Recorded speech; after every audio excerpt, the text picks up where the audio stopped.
Magandang araw po mga kasabwat. Narito po tayo ngayon muli at atin pong i-interviewin ang pinakamatandang tao dito sa Barangay San Agustin, Sablayan Occidental, Mindoro, sa katauhan ni Lolo Silverio Sabluden Patingan. At siya po ay sa kasalukuyan ay 96 years old at tayo po ay magkakaroon ng mga ilang katanungan sa kanya upang mayroon po tayong makukuhang ideya kung ano ang mga sekreto niya sa kanyang mahabang buhay.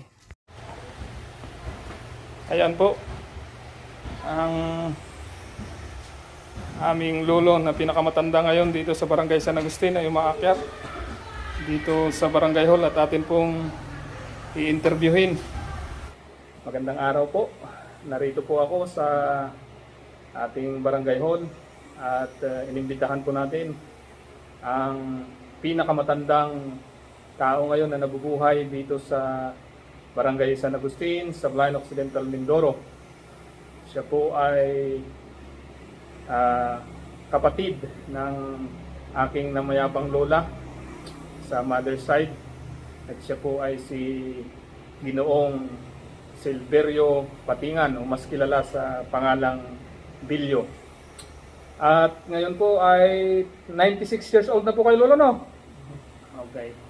Siya po ay 96 years old. At ano pa yung mga mabibigat na trabaho na kaya niyong gawin, lolo? Wala na, magtibang. Pero hindi ko dalawang piling na luto. Pero kaya niyo pang magbuhat ng kahit dalawang piling. Magandang malakas pa yun. Ano po? At ano sa palagay nyo, bakit humaba ng ganyan yung buhay nyo? Bakit 96 na ay nakakatiba pa po kayo? Yung pakalang ko yan, yung naalaman ko na nang hindi ko masyado ng karami ng tulungan.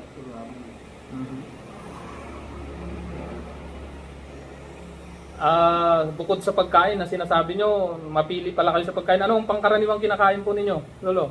Ay, dahon. Dahon. Yan. Mahilig din po ba kayo sa karne? O ano? Noon. Yung tikman ko lang. At kapilin ko. Ano po ang lagi po ba kayong nag-exercise o laging nagtatrabaho sa bukid? Ganun po ba? Oo, kung minsan wala akong kurundan, yan ako sa bahay.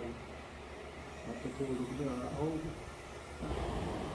Sakaling ibalik yung dati nyong lakas, yung sabihin na natin 20 hanggang 40 years old na lakas, ano yung gusto nyong gawin na hindi nyo pa nagawa noon?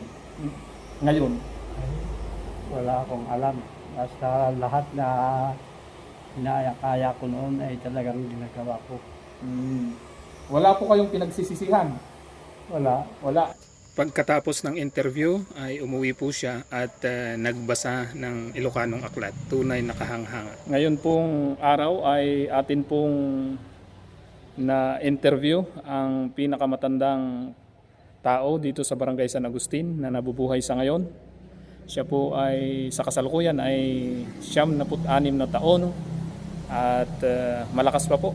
Sangayon sa kanya, siya pa ay, at talagang nakikita po natin, siya po ay nakakatiba pa ng saging at naiuwi niya pa yung isang buwig na saging pauwi sa kanilang bahay. At tunay po na mayroon po akong 4 na natutunan sa kanyang buhay mula sa aking pag-interview sa kanya. Number 1 ay maging masipag o abala palagi. Yun bang hindi mo hinahayaang idle or wala kang ginagawa para hindi ka maboring, para may silbi lagi ang buhay mo. Number 2, magkaroon din ng tamang oras sa pamamahinga. Sangayon sa kanya, siya ay kung kailangan mamahinga, ay namamahinga siya. Number 3 ay mabuhay ng simple. Kung anong nandyan, yun ang kanyang tinatanggap. Yung bang may contentment. Kontento siya kung anong nangyari sa buhay niya. Kaya nung tinanong ko siya kung mayroon siyang pinagsisisihan, ay halos sabi niya wala siyang maalalang pinagsisisihan. Pero nung huli sabi ko kung sakaling sa edukasyon ay pag-uusapan, nagsisisi ba kayo? Nandun na sabi niya, ikuninto niya yung kanyang buhay dahil sa gera ng mga Hapon ay hindi siya nakapag-aral. Pero hindi pa rin siya nagsisisi doon. Bagaman kung pwede na baguhin na makapag-aral siya, gusto rin niya. Pero hindi siya nagsisisi na ganun ang nangyari sa buhay niya. Pang-apat ay kung anong nandyan na pagkain ay kakainin niya. Lalo na kung ito ay masustansya. Hindi siya mapili sa pagkain. Kung anong nandyan, yun ang kanyang kinakain. Napakagandang halimbawa ng isang may edad na tao na pwede natin gayahin. Yung kasimplihan, pagiging masipag, at pagkaroon ng tamang pamamahinga at kakain ka ng masusustansyang pagkain kung ano yung available sa'yo ay napakagandang gayahin. Marami. Isa pa sa nakita ko kay Lolo Bilyo kung bakit mahaba ang kanyang buhay ay wala sa kanya yung galit kanino man. Katulad ng ikininto niya yung mahabang kasaysayan niya sa panahon ng digmaan ng Hapon na sila ay nagtago sa mga kung saan-saan katulad ng ilalim ng mesa para hindi sila mahuli ng mga Hapon.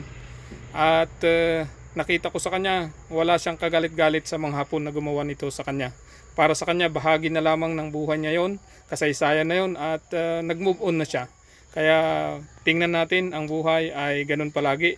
Ano man ang naranasan natin, move on lang. At ngayon, kung nagustuhan mo ang video na ito, muli, inaanyayahan kitang pakisubscribe, like, comment, and share na rin po. Maraming salamat po. Hanggang sa muli. Bye-bye.